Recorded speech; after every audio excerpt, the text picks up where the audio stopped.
Bom dia, excelentíssimo senhor presidente do Supremo Tribunal Federal, Ricardo Lewandowski. Excelentíssimo senhor presidente do Senado Federal, Renan Calheiros. Excelentíssimas senhoras senadoras e excelentíssimos senhores senadores. Cidadãs e cidadãos de meu amado Brasil. No dia 1º de janeiro de 2015, assumi meu segundo mandato à presidência da República Federativa do Brasil. Fui eleita por mais de 54 milhões de votos. Na minha posse, assumi o compromisso de manter, defender e cumprir a Constituição, bem como o de observar as leis, promover o bem geral do povo brasileiro, sustentar a união, a integridade e a independência do Brasil. Ao exercer a presidência da República, respeitei fielmente o compromisso que assumi perante a nação e aos que me elegeram. E me orgulho disso. Sempre acreditei na democracia e no Estado de Direito.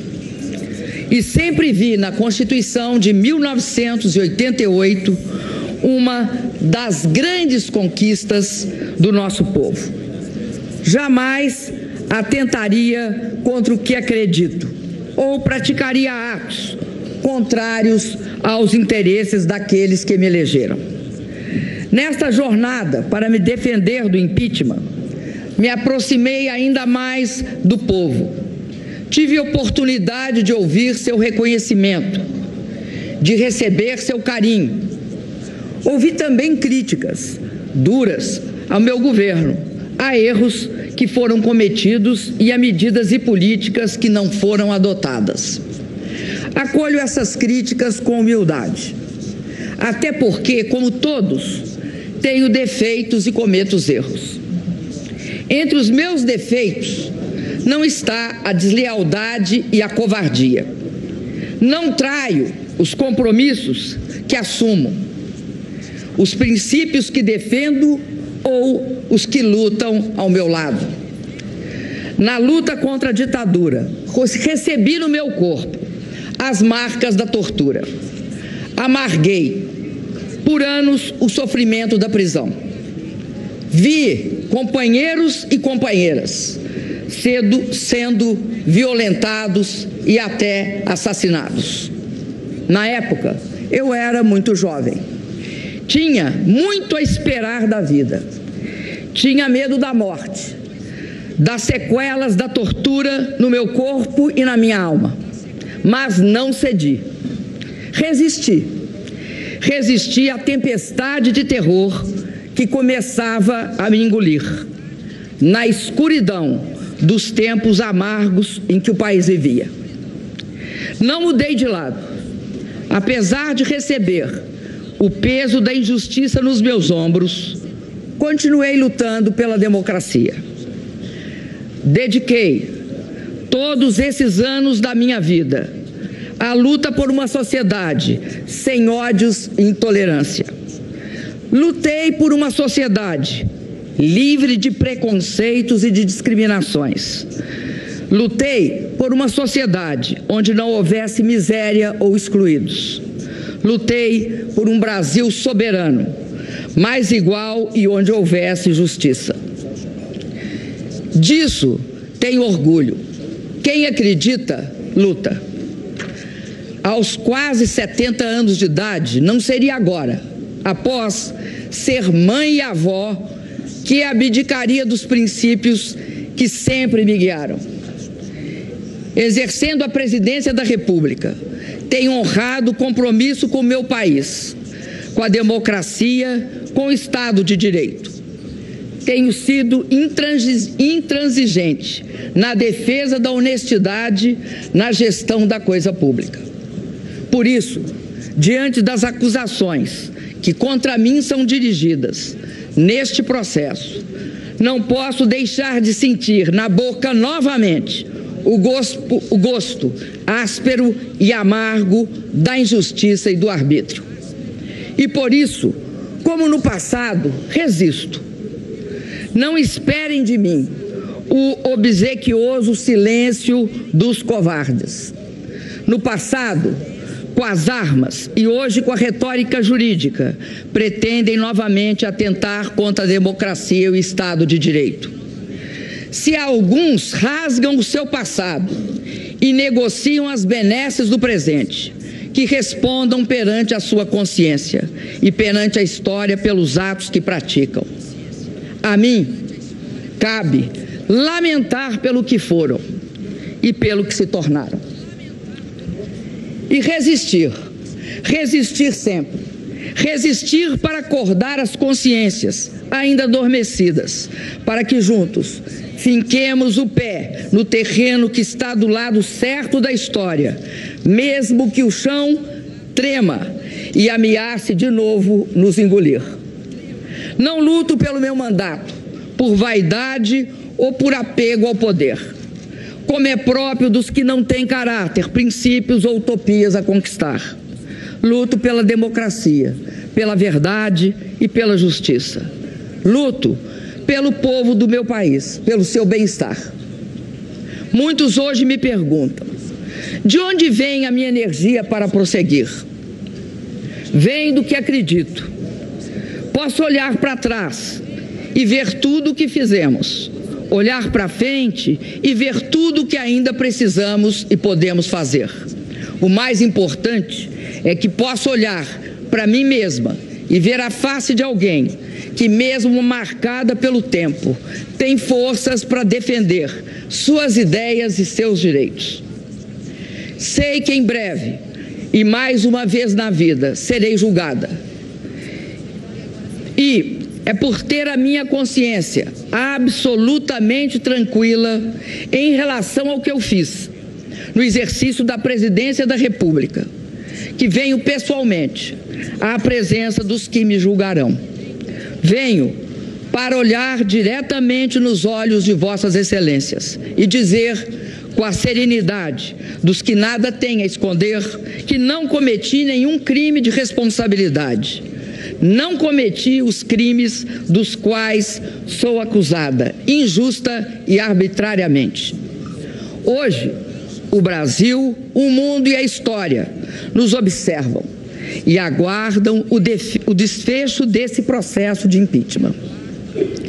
No passado, da América Latina e do Brasil, sempre que interesses de setores da elite econômica e política foram feridos pelas urnas e não existiam razões jurídicas para uma destituição legítima, conspirações eram tramadas, resultando em golpes de Estado.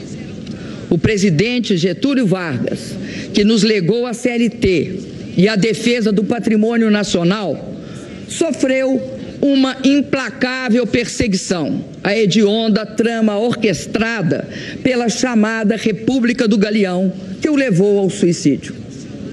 O presidente Juscelino Kubitschek, que construiu essa cidade, foi vítima de constantes e fracassadas tentativas de golpe, como ocorreu no episódio de Aragarças. O presidente João Goulart, defensor da democracia, dos direitos dos trabalhadores e das reformas de base, superou o golpe do parlamentarismo, mas foi deposto e instaurou-se a ditadura militar em 1964.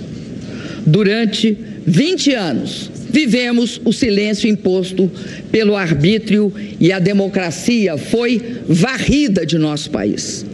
Milhões de brasileiros lutaram e reconquistaram o direito a eleições diretas. Hoje, mais uma vez, ao serem contrariados e feridos nas urnas os interesses de setores da elite econômica e política, nos vemos diante do risco de uma ruptura democrática. Os padrões políticos dominantes no mundo repelem a violência explícita. Agora, a ruptura democrática se dá por meio da violência moral e de pretextos constitucionais para que se empreste aparência de legitimidade ao governo que assume sem o amparo das urnas. Invoca-se a Constituição para que o mundo das aparências encubra hipocritamente o mundo dos fatos. As provas produzidas deixam claro e inconteste que as acusações contra mim dirigidas são meros pretextos, embasados por uma frágil retórica jurídica. Nos últimos dias, novos fatos evidenciaram outro aspecto da trama que caracteriza esse processo de impeachment. O autor da representação junto ao Tribunal de Contas da União, que motivou as acusações discutidas nesse processo, foi reconhecido como suspeito pelo presidente do Supremo Tribunal Federal. Soube-se ainda, pelo depoimento do auditor responsável pelo parecer técnico, que ele havia ajudado a elaborar a própria representação que auditou. Fica claro a parcialidade, a trama na construção das teses por eles defendidas. São pretextos, apenas pretextos para derrubar, por meio de um processo de impeachment, sem crime de responsabilidade, um governo legítimo, escolhido em eleição direta, com a participação de 110 milhões de brasileiros e brasileiras. O governo de uma mulher que ousou ganhar 2 eleições presidenciais consecutivas. São pretextos para viabilizar um golpe na Constituição, um golpe que, se consumado, resultará na eleição indireta de um governo usurpador. A eleição indireta de um governo que já na sua interinidade não tem mulheres comandando seus ministérios, quando o povo nas urnas escolheu uma mulher para comandar o país. Um governo que dispensa os negros na sua composição ministerial e já revelou um profundo desprezo pelo programa escolhido e aprovado pelo povo em 2014.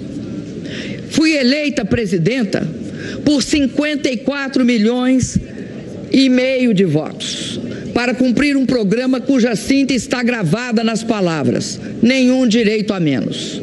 O que está em jogo no processo do impeachment não é apenas o meu mandato. O que está em jogo é o respeito às urnas, à vontade soberana do povo brasileiro e à Constituição.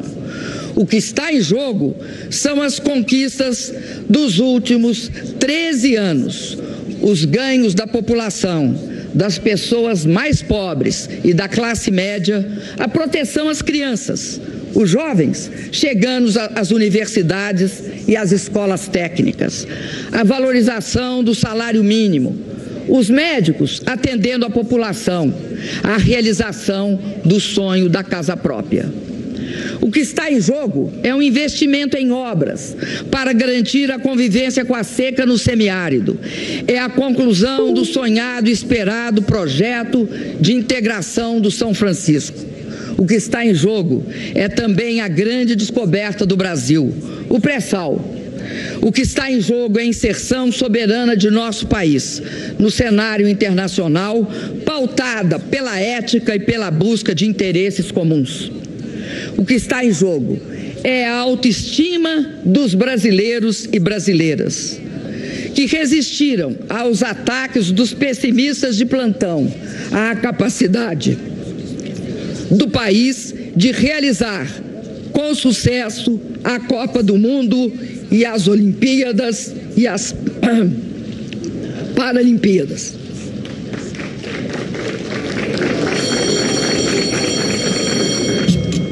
Peço que não se manifestem, por favor. Repito, o que está em jogo é a autoestima dos brasileiros e brasileiras, que resistiram aos ataques dos pessimistas de plantão, a capacidade do país de realizar com sucesso a Copa do Mundo e as Olimpíadas e as Paralimpíadas. O que está em jogo é a conquista da estabilidade que busca o equilíbrio fiscal, que busca o controle da inflação e não abre mão de programas sociais para a nossa população. O que está em jogo é o futuro do país, a oportunidade e a esperança de avançar sempre mais. Senhoras e senhores senadores, no presidencialismo previsto na Constituição, na nossa Constituição, não basta a eventual perda de maioria parlamentar para afastar um presidente. Há que se configurar crime de responsabilidade. E está claro que não houve tal crime. Não é legítimo, como querem os meus acusadores, afastar o chefe de Estado e de governo por não concordarem com o conjunto da obra. Quem afasta o presidente pelo conjunto da obra é o povo, e só o povo nas eleições. E nas eleições, o programa de governo vencedor não foi este agora instalado e desenhado pelo governo interino e defendido pelos meus acusadores. O que pretende o governo interino, se transmudado em efetivo, é um verdadeiro ataque às conquistas dos últimos anos. Desvincular o piso das aposentadorias e pensões do salário mínimo será a destruição do maior instrumento de distribuição de renda do país, que é a Previdência Social. O resultado será mais pobreza, mais mortalidade infantil e a decadência dos pequenos municípios pelo país afora. A revisão dos direitos e garantias sociais previstos na CLT e a proibição do saque do fundo de garantia da demissão do trabalhador são ameaças que pairam sobre a população brasileira, caso prospere o impeachment sem crime de responsabilidade. Conquistas importantes para as mulheres, os negros e as populações LGBT estarão comprometidas pela submissão a princípios ultraconservadores. O nosso patrimônio estará em questão, com os recursos e resultados do pré-sal, as riquezas naturais e minerárias, sendo fortemente ameaçadas e, em muitos casos, privatizadas. A ameaça mais assustadora desse processo de impeachment sem crime de responsabilidade é congelar, por inacreditáveis 20 anos, as despesas com saúde, educação, saneamento e habitação.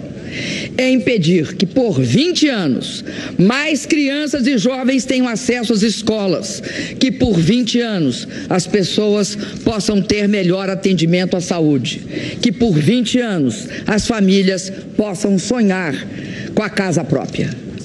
Senhor presidente Ricardo Lewandowski, senhoras e senhores senadores, a verdade é que o resultado eleitoral de 2014 foi um rude golpe em setores da elite conservadora brasileira. Desde a proclamação dos resultados eleitorais, os partidos que apoiavam o candidato derrotado nas eleições fizeram de tudo para impedir a minha posse e a estabilidade do meu governo. Disseram que as eleições haviam sido fraudadas, pediram auditoria nas urnas, impugnaram minhas contas eleitorais e, após a minha posse, buscaram de forma desmedida quaisquer fatos que pudessem justificar retoricamente um processo de impeachment.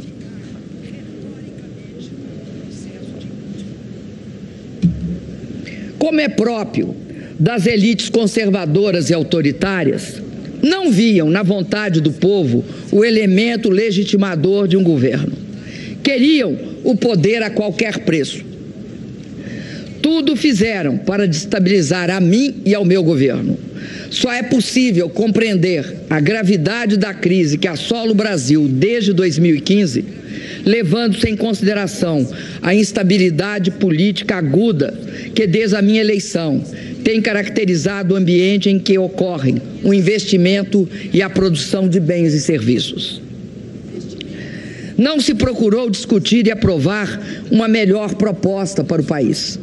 O que se pretendeu permanentemente foi a afirmação do quanto pior, melhor, na busca obsessiva de se desgastar o governo, pouco importando os resultados danosos desta questionável ação política para toda a população. A possibilidade de impeachment tornou-se assunto central da pauta política e jornalística, apenas 2 meses após minha reeleição, apesar da evidente improcedência dos motivos para justificar esse movimento radical. Nesse ambiente de turbulências e incertezas, o risco político permanente, provocado pelo ativismo de parcela considerável da oposição, acabou sendo um elemento central para a retração do investimento e para o aprofundamento da crise econômica. Deve ser também ressaltado que a busca de reequilíbrio fiscal, desde 2015, encontrou forte resistência na Câmara dos Deputados, à época presidida pelo deputado Eduardo Cunha. Os projetos enviados pelo governo foram rejeitados, parcial ou integralmente. Pautas bombas foram apresentadas e algumas aprovadas. As comissões permanentes da Câmara, em 2016, só funcionaram a partir do dia 5 de maio, ou seja, uma semana antes da aceitação do processo de impeachment pela Comissão do Senado Federal. Os senhores e as senhoras senadores sabem que o funcionamento dessas comissões era e é absolutamente indispensável para a aprovação de matérias que interferem no cenário fiscal e possam encaminhar a saída para a crise. Foi criado, assim, o desejado ambiente de instabilidade política, propício à abertura do processo de impeachment sem crime de responsabilidade. Sem essas ações, o Brasil certamente estaria em uma situação melhor, política, econômica e fiscal do que está hoje.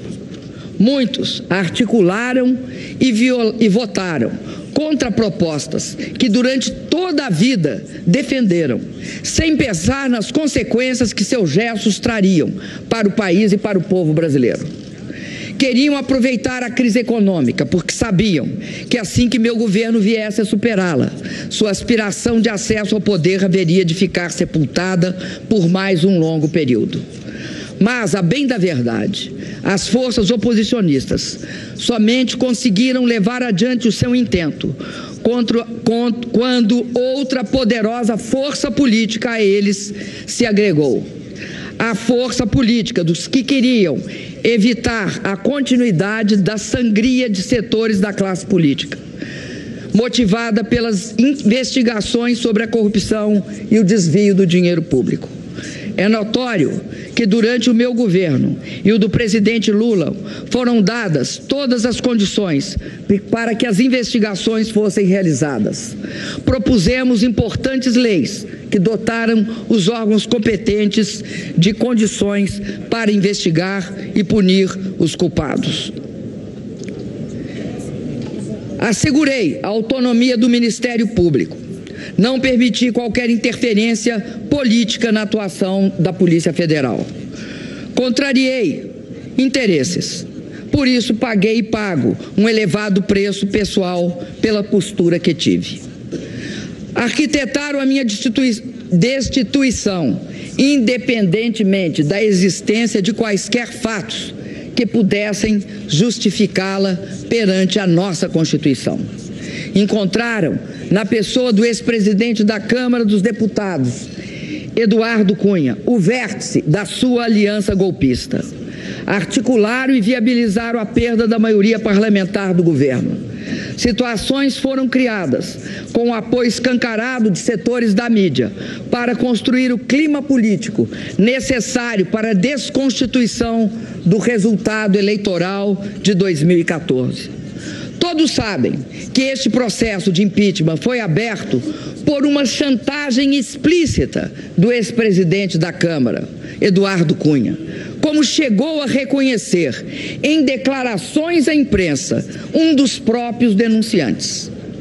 Exigia àquele parlamentar que eu intercedesse para que deputados do meu partido não votassem pela abertura do seu processo de cassação. Nunca aceitei na minha vida ameaças ou chantagens. Se não o fiz antes, não o faria na condição de presidenta da República. É fato, porém, que não ter me curvado a esta chantagem motivou o recebimento da denúncia por crime de responsabilidade e a abertura deste processo. Se eu tivesse me acompliciado com a improbidade e com o que há de pior na política brasileira, como muitos até hoje parecem não ter o menor pudor em fazê-lo, eu não correria o risco de ser condenada injustamente. Quem se acumplicia ao imoral e ao ilícito não tem respeitabilidade para governar o país. Quem age para poupar ou adiar o julgamento de uma pessoa que é acusada de enriquecer às custas do Estado brasileiro e do povo, que paga impostos, cedo ou tarde acabará pagando perante a sociedade e a história o preço de seu descompromisso com a ética. Tem,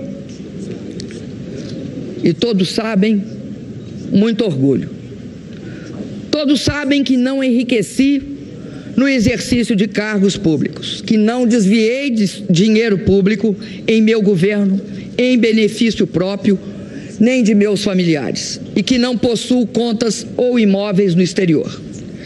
Sempre agi com absoluta probidade nos cargos públicos que ocupei ao longo da minha vida. Curiosamente, serei julgada por crimes que não cometi.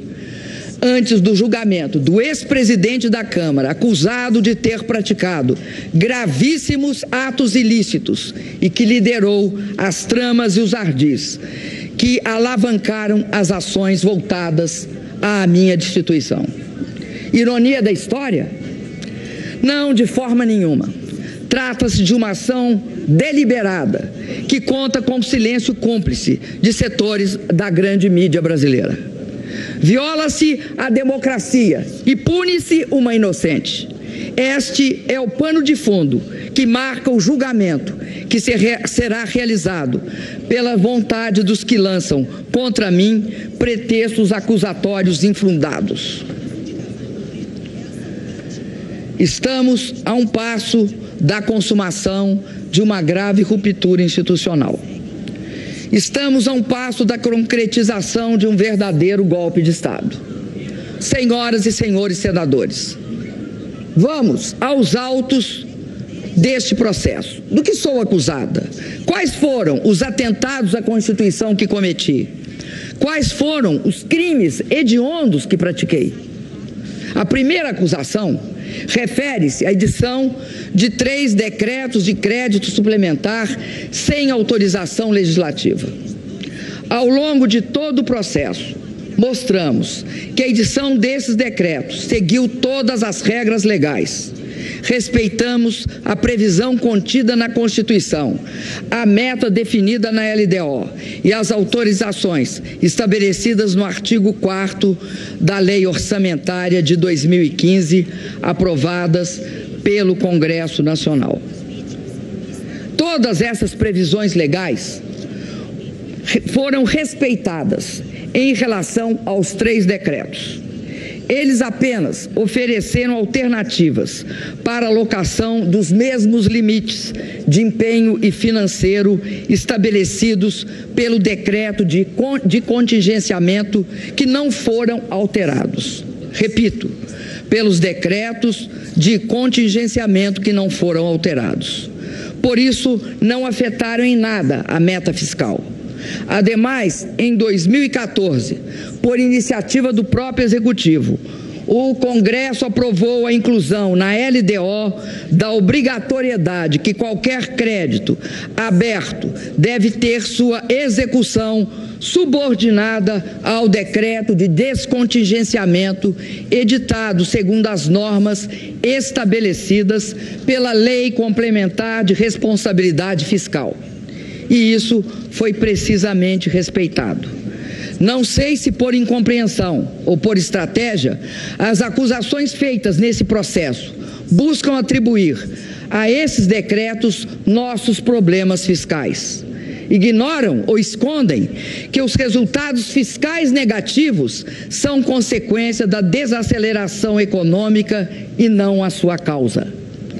Escondem que, em 2015, com o agravamento da crise, tivemos uma expressiva queda de receita ao longo de todo o ano. Foram 180 bilhões a menos que o previsto na lei orçamentária. Fazem questão de ignorar que realizamos, em 2015, o maior contingenciamento de nossa história.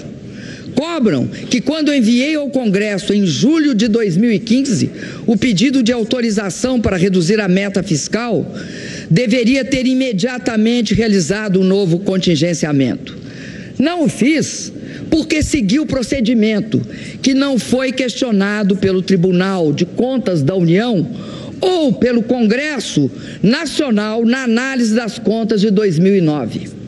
Além disso, a responsabilidade com a população justifica também nossa decisão.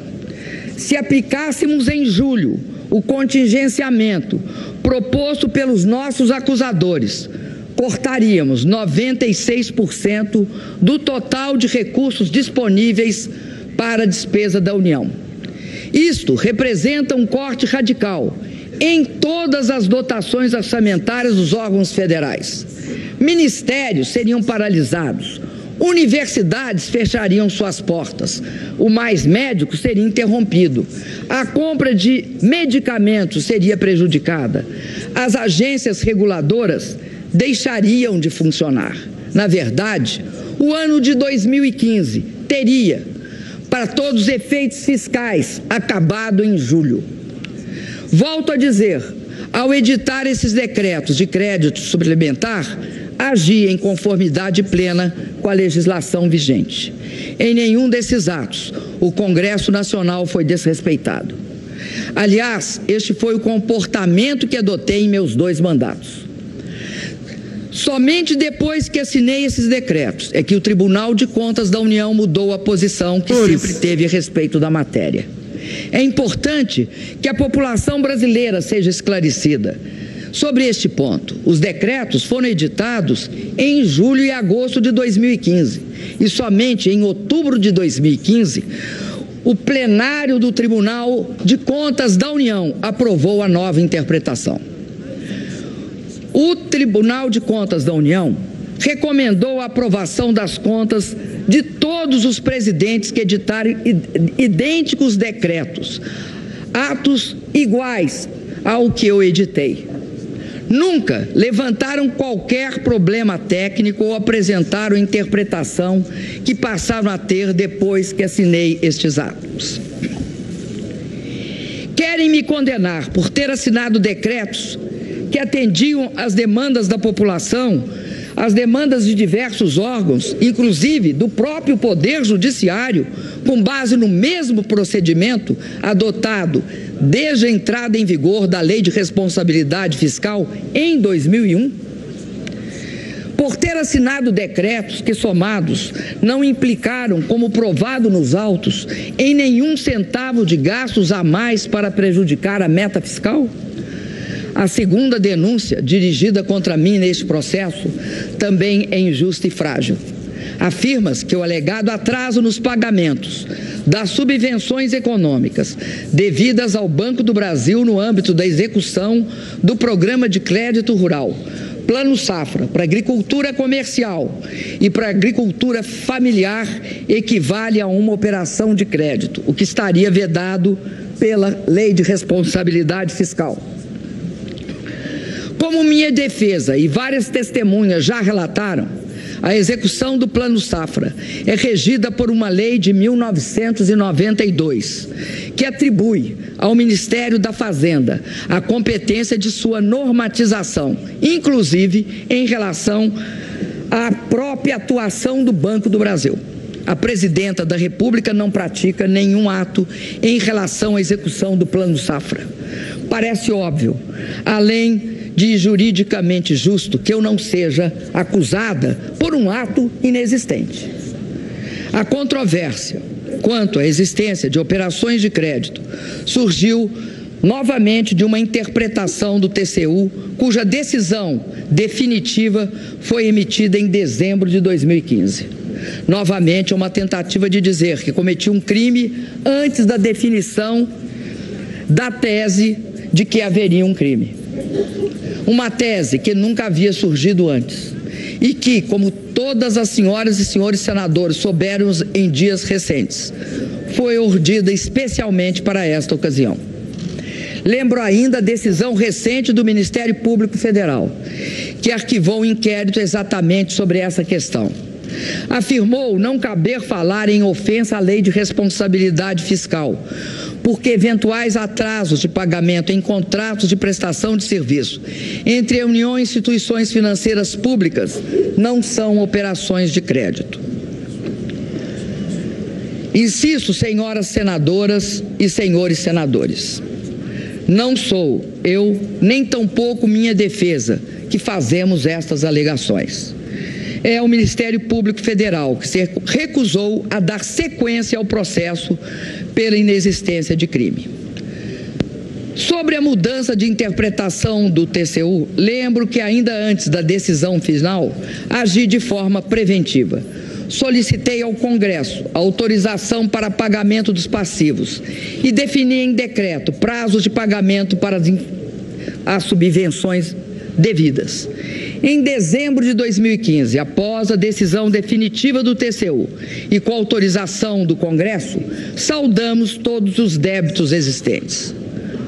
Não é possível que não se veja aqui também o arbítrio desse processo e a injustiça também desta acusação. Esse processo de impeachment não está praticando a justiça. Eu não atentei em nada, em absolutamente nada, contra qualquer dos dispositivos da Constituição que, como presidenta, jurei cumprir. Não pratiquei ato ilícito. Está provado que não agi dolosamente em nada. Os atos praticados estavam inteiramente voltados ao interesse da sociedade. Nenhuma lesão trouxeram ao erário ou ao patrimônio público. Volto a afirmar, como fez a minha defesa durante todo o tempo, que este processo está marcado, do início ao fim, por um clamoroso desvio de poder. É isso que explica a absoluta fragilidade das acusações que contra mim são dirigidas.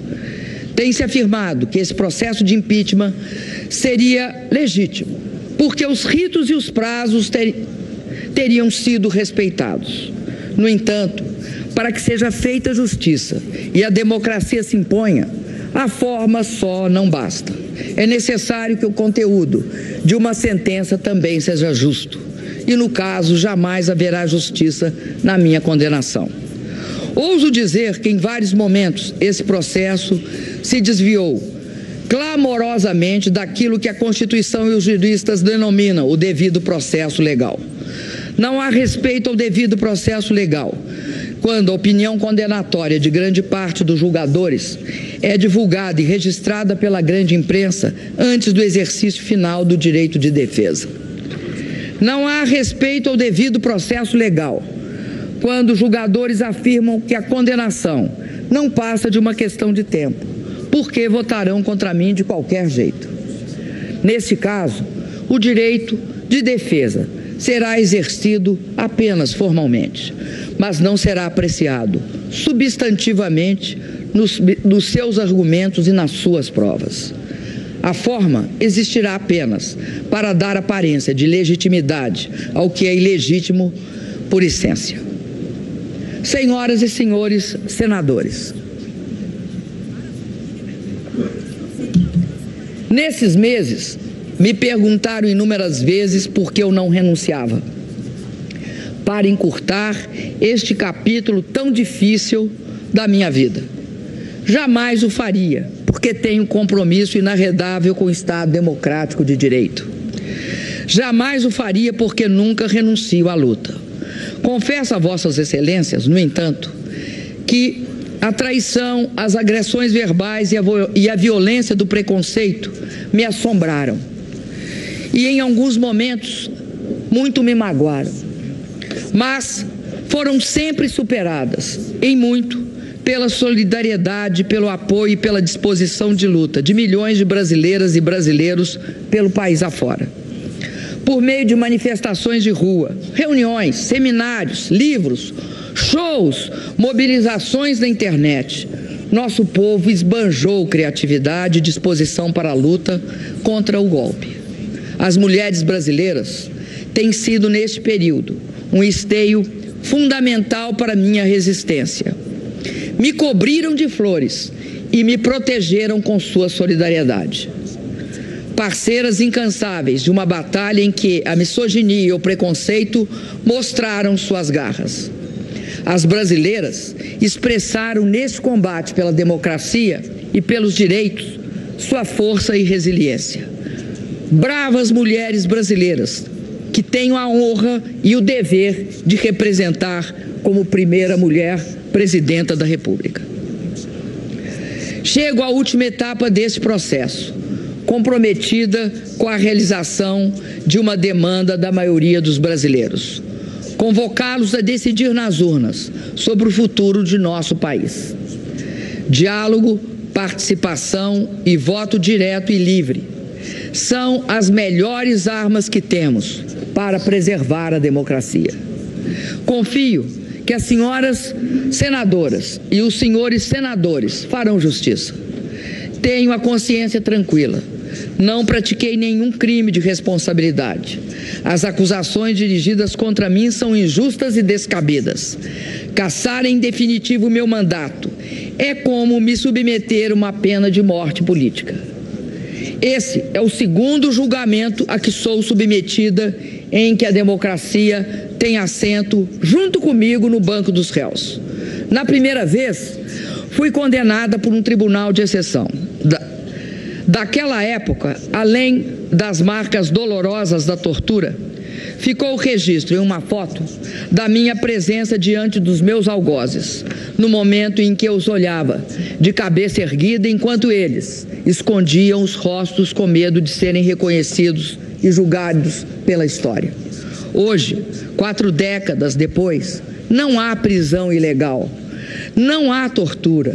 Meus julgadores chegaram aqui pelo voto, mesmo voto popular que me conduziu à presidência. Tenho por todos, por isso, o maior respeito. Mas continuo de cabeça erguida, olhando nos olhos dos meus julgadores. Apesar das diferenças, das grandes diferenças, sofro de novo com o sentimento de injustiça e o receio de que, mais uma vez, a democracia seja condenada junto comigo. E não tenho dúvida que também, desta vez, todos nós seremos julgados pela história. Por 2 vezes, vi de perto a face da morte. Quando fui torturada